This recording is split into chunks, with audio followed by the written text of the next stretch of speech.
Sai education में आपका एक बार फिर से स्वागत है।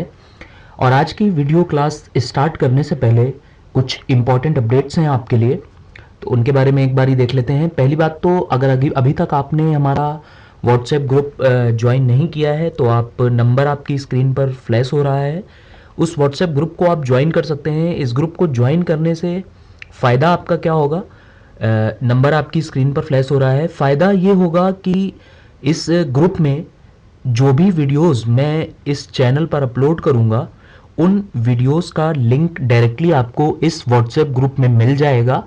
तो वो सारे वीडियो आप कहीं भी ले जा सकते हैं, यानी कि वो वीडियो आप कभी भी वॉच कर सकते हैं, देख सकते हैं आसानी से। दूसरा फ़ायदा ये होगा कि इस ग्रुप में, इस व्हाट्सएप ग्रुप में बहुत ही जल्दी मैं कुछ पीडीएफ फाइल्स स्पेशली मैं डिज़ाइन कर रहा हूँ, कुछ पीडीएफ फाइल्स, उसमें से कुछ टेस्ट क्विजेज होंगे और कुछ नोट्स होंगे एसबीआई पीओ और एनआईएसीएल असिस्टेंट के। वो सारी पीडीएफ फाइल्स मैं इस ग्रुप पर शेयर करूंगा, तो आपको उन फाइल्स का भी एक्सेस मिल जाएगा। तो आप इस नंबर को सेव कर लीजिए साईं एजुकेशन के नाम से अपने मोबाइल में, फ़ोन में, और मुझे ऐड मी नाम से एक मैसेज कर दीजिए, तो मैं आपको अपनी ब्रॉडकास्टिंग लिस्ट में शामिल कर लूँगा। अगर अभी तक आपने इस चैनल को सब्सक्राइब नहीं किया है तो रेगुलर अपडेट के लिए इस चैनल साईं एजुकेशन को जरूर सब्सक्राइब कर लें। इन दिस वीडियो आज हम बात करेंगे इंपॉर्टेंट वोकेबलरी के बारे में। Today we are discussing vocabulary based on prominent English newspapers for bank PO and SSC exams.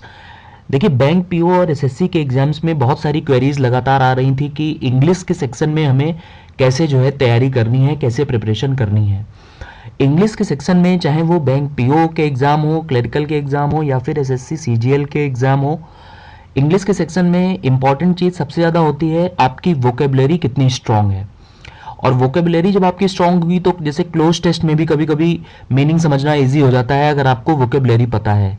और रीडिंग कॉम्प्रिहेंशन के अंदर भी एंटोनिम सिनोनिम के 2-3 क्वेश्चन होते हैं, और भी क्वेश्चंस, उनका मीनिंग जब तक आपको नहीं समझ में आएगा तब तक आप रीडिंग कॉम्प्रिहेंशन के क्वेश्चंस को अटेम्प्ट नहीं कर पाएंगे। तो वोकेबलरी बहुत इंपॉर्टेंट होती है, और हमने कम से कम 8 से 10 न्यूज़पेपर्स से वर्ड उठाए हैं, वर्ड छांटे हैं, मैंने खुद छांटे हैं। वो वर्ड जो कि बहुत रिपीटेडली पूछे जाते हैं, यूज़ होते रहते हैं। इसमें मैंने हार्वर्ड बिजनेस रिव्यू को भी शामिल किया है न्यूज़पेपर, क्योंकि आईबीपीएस इन दिनों हार्वर्ड बिजनेस रिव्यू से डायरेक्टली कभी कभी एज इट इज़ वहाँ के एडिटोरियल से रीडिंग कॉम्प्रिहेंशन पुट कर देता है। तो बहुत सारे न्यूज़पेपर मैंने कंपाइल किए हैं, जैसे कि हार्वर्ड बिजनेस रिव्यू का है, द हिंदू का है, इंडियन एक्सप्रेस है, टाइम्स ऑफ इंडिया को भी कंपाइल किया गया है, हिंदुस्तान टाइम्स के भी वर्ड्स हमने उठाए हैं। तो आइए आज की वीडियो क्लास स्टार्ट करते हैं। पहला वर्ड है प्रॉक्सिमिटी।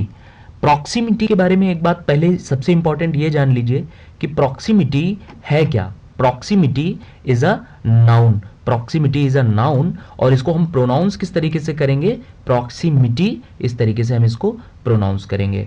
इसकी मीनिंग क्या है हिंदी में देख लीजिए। इसकी प्रॉक्सिमिटी की मीनिंग होती है निकटता या फिर समीपता, मतलब किसी से क्लोज होना। अब देखिए इंग्लिश में मीनिंग, मैंने इंग्लिश में भी मीनिंग लिखी हुई है, बीइंग नियर टू समवन और something, being near to someone और समथिंग, और वी कैन से कि बीइंग क्लोज टू समवन। ठीक है, अब इसका यूसेज कैसे करते हैं प्रैक्टिकली। यूसेज देखिए, me and my sister shares a good proximity. उसका मतलब यह है कि मेरे और मेरी बहन के बीच में अच्छे नज़दीकी संबंध है, अच्छे नज़दीकी रिलेशन है। ठीक है, me and my sister shares a good proximity. ठीक है, इसका सिनोनिम क्या हो सकता है, इसका सेम वर्ड का मीनिंग क्या हो सकता है, कॉन्टिग्यूटी। कॉन्टिग्यूटी को भी हम निकटता या समीपता ही इसका भी मीनिंग होता है। ठीक है, तो ये प्रॉक्सिमिटी का एक सिनोनिम वर्ड हो सकता है। इसके बाद में नेक्स्ट वर्ड आपकी स्क्रीन पर फ्लैश हो रहा है, वो है इनवेबल। इनवेबल, इनवेबल का मतलब होता है, ये भी पहली बात तो ये इंपॉर्टेंट जान लीजिए कि इनवेबल भी जो है ये नाउन है, ये एक नाउन होती है, और इसको हम प्रोनाउंस किस तरीके से करेंगे, एनविएबल। ठीक है, इसका मतलब क्या है, ईर्ष्या के योग्य, मतलब कोई ऐसी चीज जिससे लोग ईर्ष्या करें, जिससे लोग जेलस फील करें। इसकी इंग्लिश में मीनिंग क्या है, to feel jealous about something. ठीक है, और इसको हम यूज किस तरीके से कर सकते हैं कि he has enviable achievements in his life, मतलब उसकी लाइफ में ऐसे अचीवमेंट्स हैं, ऐसी उपलब्धियां हैं जिनसे किसी को भी ईर्ष्या हो सकती है, जो ईर्ष्या के योग्य हैं। मतलब उसने लाइफ में बहुत कुछ अचीव किया है, मतलब बहुत कुछ अचीव किया है अपनी लाइफ में। जब बहुत अच्छा कोई अचीवमेंट्स, बहुत ऊंची पोस्ट पर पहुंच गया है या बहुत कुछ ज़्यादा अचीव कर लिया है, तो उसके लिए हम यहाँ पर ये यूज़ कर रहे हैं, he has enviable achievements in his life. इसके बाद में नेक्स्ट है इनॉर्मस। इनॉर्मस जो वर्ड है ये एडजेक्टिव है। एडजेक्टिव वो वर्ड होते हैं जो किसी नाउन की विशेषता के बारे में बताते हैं, किसी कैरेक्टरिस्टिक के बारे में बताते हैं। इनॉर्मस, इसको हम प्रोनाउंस किस तरीके से करेंगे, इनॉर्मस। इनॉर्मस का मीनिंग क्या है, विशाल, वेरी लार्ज, बहुत बड़ा होना। इंग्लिश में मीनिंग है इसका वेरी लार्ज या फिर बहुत ही बड़ा होना। अब यूसेज इसका हम किस तरीके से इसको हम यूज करेंगे अपनी वर्ड में, अपने सेंटेंस में, an enormous amount was spent on the construction of the dam. मतलब इसका मीनिंग क्या हुआ कि डैम के बनाने में an enormous amount of money was spent, मतलब बहुत बड़ा अमाउंट, बहुत ज़्यादा पैसा डैम के बनाने में खर्च किया गया। ठीक है, इसके बाद में नेक्स्ट है कल्मिनेशन। कल्मिनेशन जो है ये नाउन है। सबसे पहली चीज इंपॉर्टेंट, कल्मिनेशन नाउन है। देखिए किसी भी वर्ड में अगर बाद में ION आ रहा है that means it is a noun. ठीक है, बाद में LY आ रहा है तो वो क्या है, एडवर्ब। ठीक है, लास्ट में दो वर्ड अगर LY हैं तो वो एडवर्ब है, और लास्ट में ION है तो वो नाउन है। ये तो क्लियर सी बात है। ठीक है, अब इसको प्रोनाउंसिएशन किस तरीके से करते हैं, कल्मिनेशन। सिंपल है, कोई इतना टफ नहीं है। कल्मिनेशन हम इसको प्रोनाउंस करते हैं। मीनिंग क्या है, पराकाष्ठा, शिखर, to reach at a final result, मतलब to reach at a situation that is final, मतलब एकदम सेचुरेशन पॉइंट पर पहुंच जाना जहां से आगे जाना पॉसिबल ही ना हो। मतलब to reach at a point somewhere from where you can not go anywhere. ठीक है, और यूसेज इसका किस तरीके से करते हैं, this study is the culmination of years of research. This study is the culmination of years of research. तो इस culmination के वर्ड को हम इस तरीके से यूज कर सकते हैं। नेक्स्ट है एबडक्ट। एबडक्ट जो है इट इज अ वर्ब, ये एक वर्ब होती है।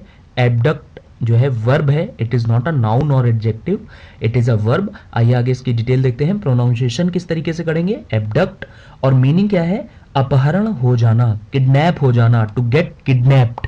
ठीक है, इसका इंग्लिश में मीनिंग क्या होगा, टू गेट किडनैप्ड, और यूसेज क्या है, the kidnappers planned to abduct the millionaire's daughter.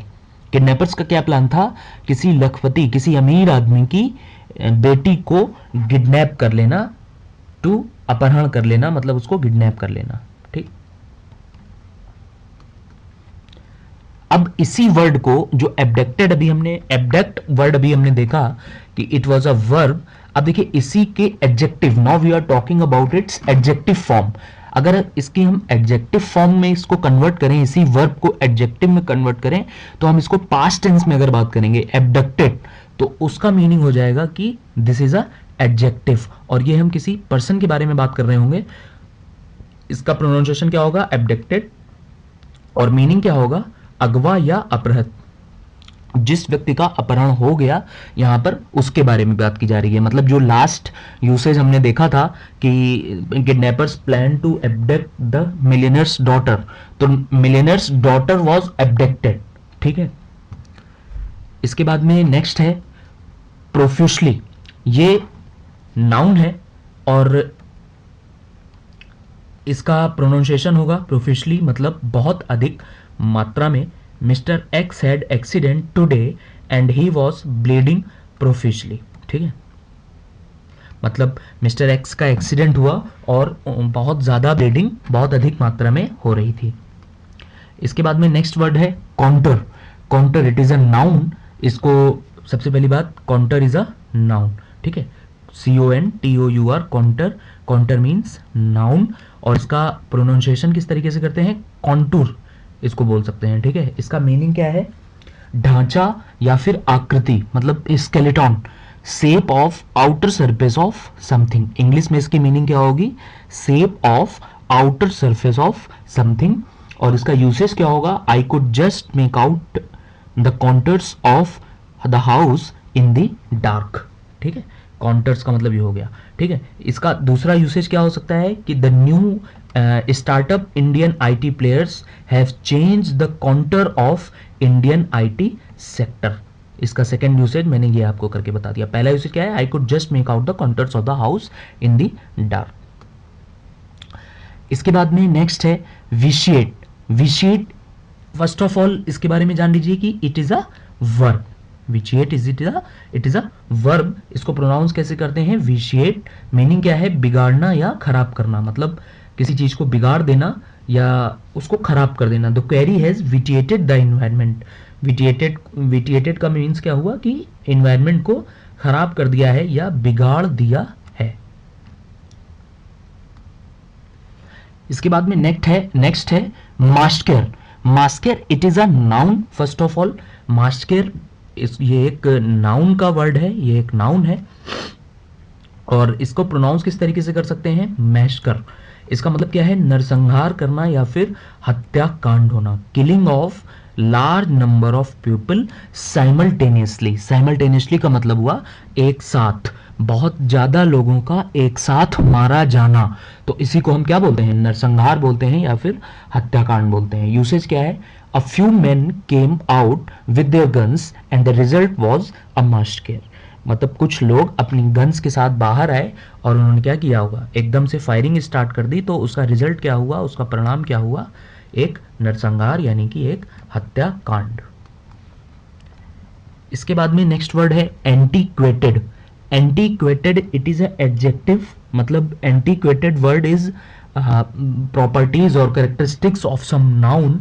Antiquated एक एडजेक्टिव है और इसको हम प्रोनाउंस किस तरीके से कर सकते हैं, एंटीक्वेटेड, एंटक्वेटेड, एंटीक्वेटेड। ठीक है, इसका मीनिंग क्या है, पुराना या प्राचीन, मतलब वेरी ओल्ड या आउटडेटेड। ठीक है, वेरी ओल्ड या फिर आउटडेटेड भी हम इसको बोल सकते हैं। यूसेज क्या है, यूसेज ऑफ डिक्शनरी इज है, ये यहाँ पर इन हो गया है, इसको इज कर लीजिए। Usage of dictionary is antiquated. Antiquated मतलब डिक्शनरी का यूज अब कोई नहीं करता है, ये बहुत पुराना हो गया है, प्राचीन हो गया है, या यूं कहें कि ये अब आउटडेटेड हो गया है। इसका सिनोनिम क्या हो सकता है, ओल्ड फैशन्ड। ठीक है, usage of dictionary is antiquated. इसके बाद में नेक्स्ट है exodus. Exodus it is a noun. ये एक नाउन है और इसको हम प्रोनाउंस किस तरीके से करते हैं, एक्सडस या एक्सोडस भी बोल सकते हैं। मीनिंग क्या है, पलायन हो जाना। Situation in which many people leave a place at same time. मतलब बहुत सारे लोगों का एक साथ किसी जगह को एक निश्चित, मतलब एक ही साथ छोड़कर चले जाना, तो इस पूरे प्रोसेस को हम बोलते हैं पलायन कर जाना। Situation in which many people leave a place at same time is called as exodus. No usage इसका किस तरीके से करते हैं, exodus is an issue in western UP. जो अभी यूपी के इलेक्शन हुए वहां पर भी आपने देखा होगा कि पलायन की बात हुई थी, कि पश्चिमी यूपी से किसी धर्म विशेष लोगों का पलायन हो रहा है, वो लोग छोड़ करके जा रहे हैं। तो exodus is an issue in western UP. इसके बाद में नेक्स्ट है ओनस। ओनस का मीनिंग क्या है, फर्स्ट ऑफ ऑल इसके बारे में जान लीजिए कि onus it is a noun. ये एक नाउन है और इसको हम प्रोनाउंस किस तरीके से करते हैं, ओनस आपकी स्क्रीन पर फ्लैश हो रहा होगा। और इसका मीनिंग क्या होता है, कर्तव्य, भार या फिर दायित्व। यूसेज इसको यूज किस तरीके से करते हैं, this report puts the onus of caring for children on parents. ये मतलब इसका मीनिंग क्या हुआ कि ये रिपोर्ट क्या करती है कि पेरेंट्स पर ये जिम्मेदारी डालती है, ये कर्तव्य डालती है कि वो बच्चों के बारे में केयर करें। ठीक है, तो इसकी सिनोनिम क्या हो सकती है, इसका सेम मीनिंग का वर्ड क्या हो सकता है, responsibility. Responsibility is a synonym for ons. ठीक है, तो अब इस तरीके के वर्ड जो आप देखेंगे तो आपको बिल्कुल भी डर नहीं लगेगा आपके एग्जाम में। इसके बाद में नेक्स्ट वर्ड है sedition. Sedition it is a noun. ठीक है, सिडिशन के बारे में जान लीजिए, ये एक नाउन है और इसको हम प्रोनाउंस किस तरीके से करते हैं, सिडिशन। कोई टफ वर्ड नहीं है मीनिंग क्या है? दंगा या फिर राजद्रोह करना। इसकी इंग्लिश में मीनिंग क्या है? थोड़ा सा लंबा है, मैंने एक्सप्लेन किया है अच्छे से, समझ लीजिए। द वर्ड्स और actions that are intended to encourage people to be और एक्ट अगेंस्ट अ गवर्नमेंट। देखिए, राजद्रोह करने का मीनिंग क्या होता है? राजद्रोह का मीनिंग क्या होता है? कि अपनी सरकार के खिलाफ काम करना या अपनी सरकार के खिलाफ लोगों को काम करने के लिए भड़काना। ठीक है, तो यूसेज क्या है? Sedition case will be booked on the JNU students. अभी आपने रिसेंट न्यूज देखी होगी कि जेएनयू स्टूडेंट्स के कुछ हुआ था वहां पर बवाल, तो उनके ऊपर सेडिशन का केस यानी कि देशद्रोह का या राजद्रोह का केस लगाया जाएगा। तो सेडिशन को हम इस तरीके से अपनी डे टू डे लाइफ में यूज कर सकते हैं। इसके बाद में अगर इसी सेडिशन वर्ड को हम इसकी एडजेक्टिव फॉर्म में चेंज करें तो ये हो जाता है सेडिशस। सेडिशस का ये तो हो गया सेडिशन, जो नाउन वर्ड था उसको हमने चेंज कर दिया, उसके एडजेक्टिव फॉर्म में आई ओ एन लास्ट में हटा करके लास्ट में ओ यू एस हमने लगा दिया, तो ये हो गया अपने एडजेक्टिव फॉर्म में चेंज। इसको पढ़ेंगे किस तरीके से, इसको प्रोनाउंस कैसे करेंगे? सेडिशस। ठीक है, इसका मतलब क्या हुआ? विद्रोही या राजद्रोही। सेडिशन का मतलब था विद्रोह करना या राजद्रोह करना, देशद्रोह करना, और सेडिशस मतलब हो गया जो राजद्रोह करे, यानी कि जिसने राजद्रोह किया, the man who has become seditious. तो यूसेज क्या है? We should not be seditious with our country. हमें अपनी कंट्री के साथ राजद्रोही या विद्रोही नहीं होना चाहिए। ठीक है, तो इसको हम इस तरीके से अपने वर्ड्स में यूज भी कर सकते हैं। इसके बाद में नेक्स्ट है dubious. Dubious it is a adjective word. सबसे पहली बात, लास्ट में ओ यू एस है, तो यहीं से क्लियर हो रहा है कि ये एक एडजेक्टिव का वर्ड होगा। तो ये एडजेक्टिव है, इसको प्रोनाउंस किस तरीके से करते हैं? डूबियस। ठीक है, और मीनिंग क्या है? अनिश्चित या फिर संदेहास्पद, मतलब जिसके बारे में हम बहुत ज़्यादा सर्टेन नहीं है, बहुत ज़्यादा श्योर नहीं है। नॉट श्योर और सर्टेन अबाउट समथिंग, तो that situation is called as dubious. I am very dubious, usage देखिए, I am very dubious about whether we are doing the right thing, मतलब हम क्या सही कर रहे हैं, मुझे इसके बारे में बहुत ज़्यादा कॉन्फिडेंस नहीं है, मैं बहुत ज़्यादा इसके बारे में श्योर नहीं हूँ, पक्का नहीं हूँ। ठीक है, तो इसको हम बोलेंगे, इसको हम किस तरीके से यूज़ कर सकते हैं? I am very dubious about whether we are doing the right thing. और इसका सिनोनिम क्या है? सिनोनिम भी इंपॉर्टेंट है, इसका सिनोनिम है फिशी। फिशी ऑल्सो मीन्स अनिश्चित या फिर संदेहास्पद, मतलब कुछ डाउटफुल होना। ठीक है, there is some fishy activity under that compound, उस कंपाउंड के अंदर कुछ संदिग्ध गतिविधि हो रही है, तो that is also called as, उसको हम फिशी भी बोल सकते हैं। इसके बाद में नेक्स्ट वर्ड है premonition. Premonition it is a noun. First of all इसके बारे में जान लीजिए कि प्रीमोनिशन जो है ये वर्ड एक नाउन होता है। Premonition it is a noun, और इसको हम पढ़ते किस तरीके से हैं? प्रीमोनिशन। और इसकी मीनिंग क्या है? पहले से ही सूचना होना, मतलब पूर्व बोध। इसको हम अगर हिंदी में, शुद्ध हिंदी में बात करें तो हम इसको, इस वर्ड को बोल सकते हैं, इसकी मीनिंग पूर्व बोध होना, मतलब पहले से किसी आगे होने वाली घटना के बारे में हमें जानकारी होना। इंग्लिश में मीनिंग देख लीजिए क्या है? Feeling that something unpleasant is going to happen. कुछ अनप्लेजेंट यानी कि कुछ बुरा होने वाला है, उसके बारे में हमें पहले से ही फीलिंग होना। यूसेज किस तरीके से कर सकते हैं? The authorities had a premonition of the Pulgaon army depot blast.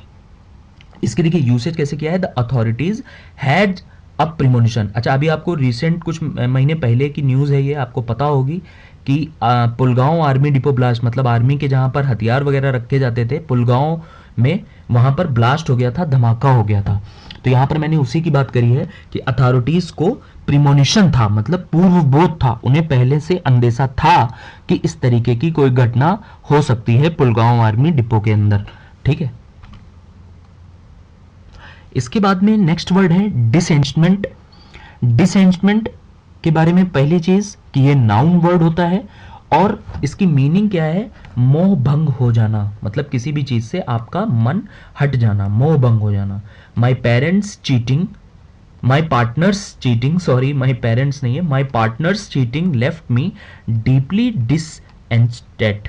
ठीक है, मतलब जो मेरा पार्टनर है उसने मुझे चीट किया तो उससे मेरा मोह भंग हो गया, उससे मेरा बिल्कुल भी मन हट गया। तो ये था दोस्तों वोकेबुलरी के ऊपर पहला वीडियो, और ऐसे ही 4 से 5 वीडियो मैंने तैयार कर रखे हैं। अगर आप वो चारों पांचों वीडियो देख लेंगे तो आपकी 90% वोकेबुलरी बैंकिंग एग्जाम्स की तैयार हो जाएगी। अगर आपको ये वीडियो पसंद आया है तो इस वीडियो को लाइक और शेयर ज़रूर करें।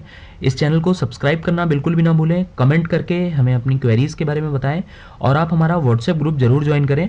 नंबर मैंने आपको दे दिया है, और इस वीडियो के डिस्क्रिप्शन बॉक्स में भी आपको नंबर मिल जाएगा, या फिर आप इस वीडियो के कमेंट बॉक्स में अपना नंबर डाल दीजिए और वहाँ पर लिख दीजिए ऐड मी, तो मैं आपको अपनी ब्रॉडकास्टिंग लिस्ट में शामिल कर लूँगा। Thank you.